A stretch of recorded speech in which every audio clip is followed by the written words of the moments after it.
Greetings, everyone. This is Rock and Roll Spot Connection with the conclusion of our Marvel HeroClix House of X un- unboxing series. We'll be looking at the Fast Forces and the Play at Home kit. We'll start with the Fast Forces. As you can see, it's based on X Force. We've got Marvel Girl, we've got Beast, we got Wolverine, Sage, Forge, and Domino. Okay.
Alright, there's the character cards.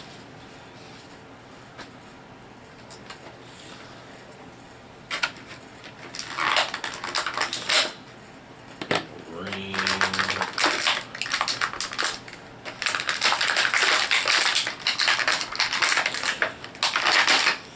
Jean.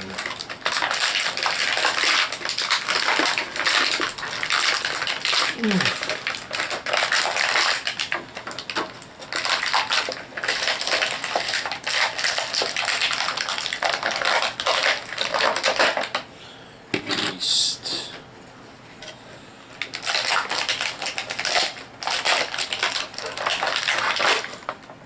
Sage. Forge and Domino.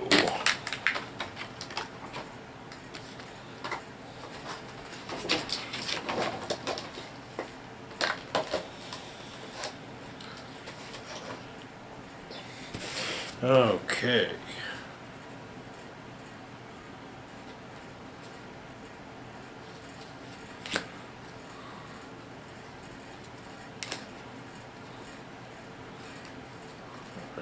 Revival card.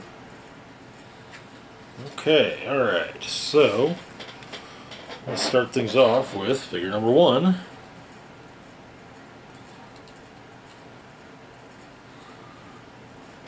Wolverine. Okay, so Wolverine comes in at 75 or 50 points as the X-Men team ability, as well as the X-Force, X-Men, and Animal keywords. He has the Mutant CIA trait. Looking at his dial, we open up with a special attack power. X-Force is a go, giving him charge. It's a free action. If he occupies hindering terrain, place him in a square of hindering terrain within 3 squares in line of fire. Okay, alright.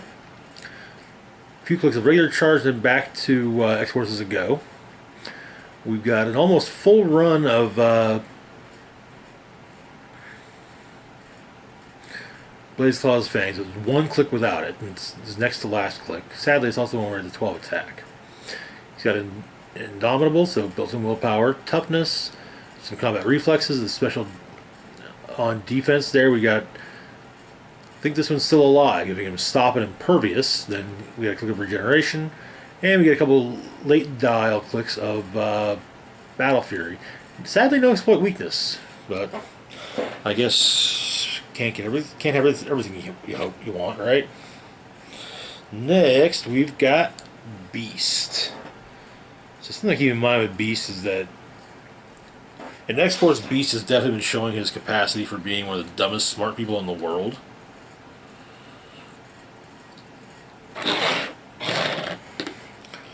So Beast comes in at 50 points. He has the X-Men team ability as well as the Illuminati, X-Force, X-Men, Animal, and Scientist keywords. We get the Mutant CIA trait as well as the trait 5 steps ahead. When an opposing character takes a free action, give Beast a planning token. As a free action himself, remove 2 planning tokens to remove an action token from a friendly character with the X-Men keyword. Okay. Looking at his dial, we get a few clicks of sidestep. Then we get a few clicks of toughness on defense and a few clicks of outwit on damage. Very simple. I think that cost is mainly from the 5 steps ahead trick, to be perfectly honest. Next up, we've got Marvel Girl. Because for actually quite a while in this run of X-Force, Marvel Girl, Jean Grey was part of the team.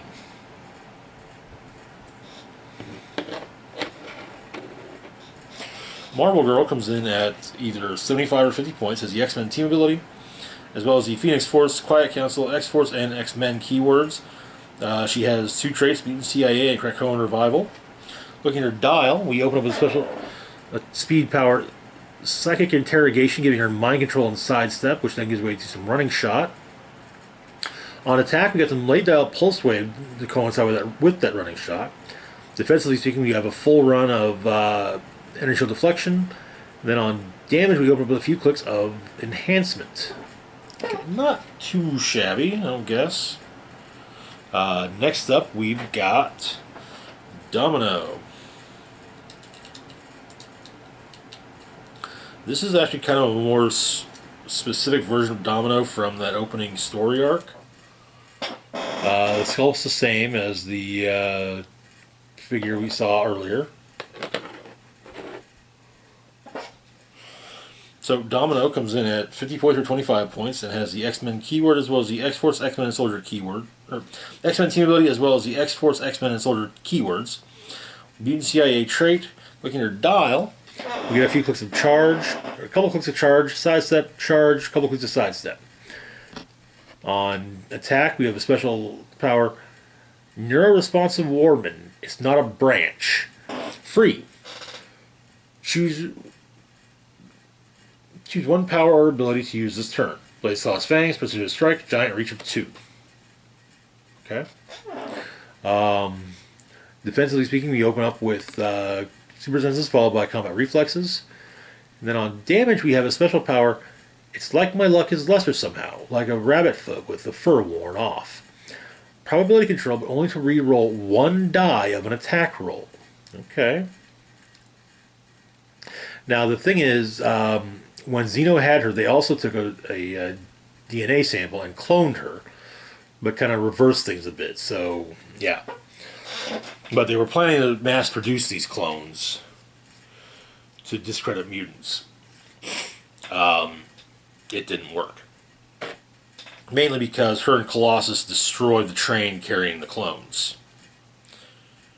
Next up, we've got Forge. Makes all the X-Actors nifty little toys.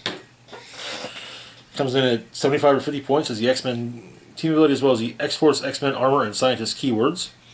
And we have the Mutant CIA trait. Looking at his dial, we have a full run on speed of the special power. I saved the best toys for myself, which gives him flight, plasticity, and sidestep. Nothing on attack. He's got Indomitable on defense. Opens up with a couple clicks of invulnerability, followed by a few clicks of toughness. On damage, we open up with the special power. You're looking for toys and stuffed animals. You came to the wrong place. Unique modifier. Other friendly characters that are adjacent or have the X-Men keyword, modified damage +1. Okay, that then gives way to ranged combat expert. Okay, alright. And last figure from the Fast Forces is Sage. Before we move on to the Play at Home kit, we will be looking at Beast's team-up cards. See, same sculpt as the other Sage.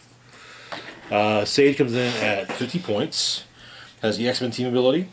as well as the Exiles, Hellfire Club, X-Force, X-Men, and Scientist keywords. 2 traits, Mutant CIA and Monitoring Worldwide for Anti-Mutant Activities. During each opponent's turn, their force can't use the following powers more than once each. Outwit, Perplex, and Probability Control. So each one can be used once per turn by opponents. Looking at her dial, we get a click of sidestep, a couple clicks of mind control, back to sidestep. Nothing on attack. She's largely support. Then we get 4 clicks of super senses. Open with outwit, then a couple of perplex, then back to outwit. Okay.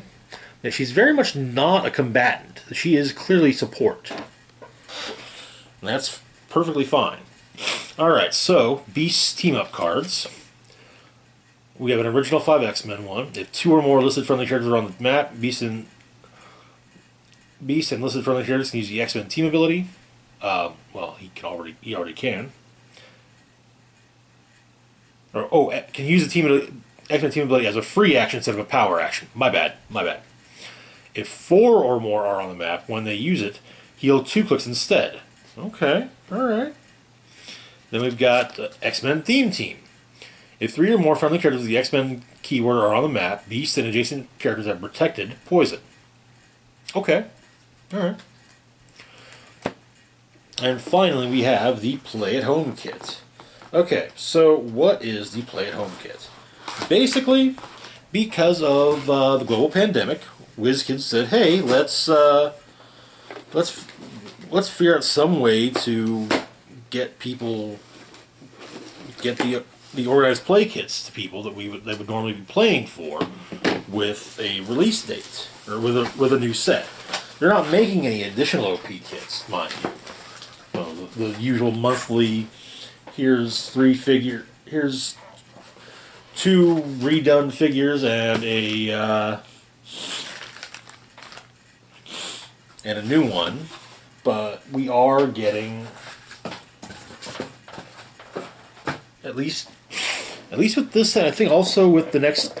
I think the next 2 will also have the play at home kits, but basically it has the OP, what would be the prize figure for the sealed event, as well as the map for the sealed event. Let's see what this map is. Alright, so we got Otherworld Castle and Krakow, which is an outdoor map. And then we have Krakoa, which is an outdoor map. And looks a lot like the old Krakoa map, but orange squares are blocking terrain that can't be destroyed, moved through, or have markers placed on them. Okay.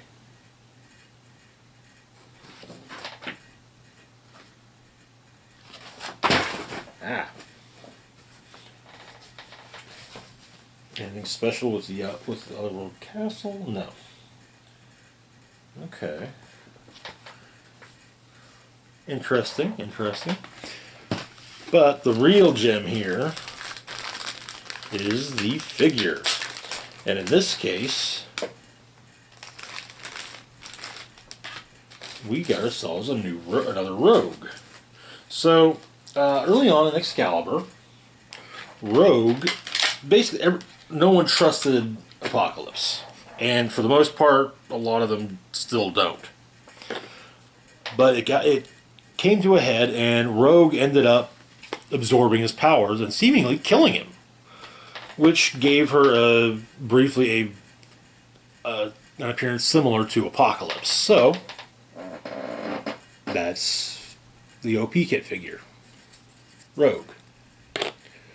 She comes in at 100 points, has the X-Men and Cosmic Power team abilities, as well as the Excalibur, Horseman, X-Men, and Mystical keywords. 3 traits: the Excalibur Mystical Protected trait, Mystics and Protected Mystics, but only during ranged attacks, and Protected Mystics. We stopped the monsters, we sealed the whatever that was, as the next trait. When Rogue KOs an opposing bystander, after resolutions, KO all opposing bystanders. Okay. Next up is, I killed him. Sideline active. When a friendly character named Rogue KOs a higher point opposing character, roll a d6. If the KO trigger was 100 or more points, increase the result by 1. On a 6 or higher, you may replace that rogue with this character on the same click number. Okay, alright. So looking at her dial, we get a few clicks of running shot, followed by a few clicks of charge. On attack, we get a few clicks of penetrating psychic blast, followed by a few clicks of super strength. On damage, we open up the click of invincible, then some impervious, then some invulnerability, and we get some late dialed battle fury. Wow, yeah, she's gonna be fun. She's gonna be fun. Anyway, that's all for now. As always, feel free to like, share, and subscribe. Next week we should be this upcoming week we should be putting out a highlights video for the second case when we finally get our hands on it. Between now and then, we will be doing we will be looking at what I pulled and ran for the in the upcoming sealed event, which so yeah. Anyway, that's all for now. As always, feel free to like, share, and subscribe. Links to my Facebook, Twitter, Patreon, and PayPal can be found in the description box down below. This is Rock and Roll Spock signing off, saying live long and rock hard.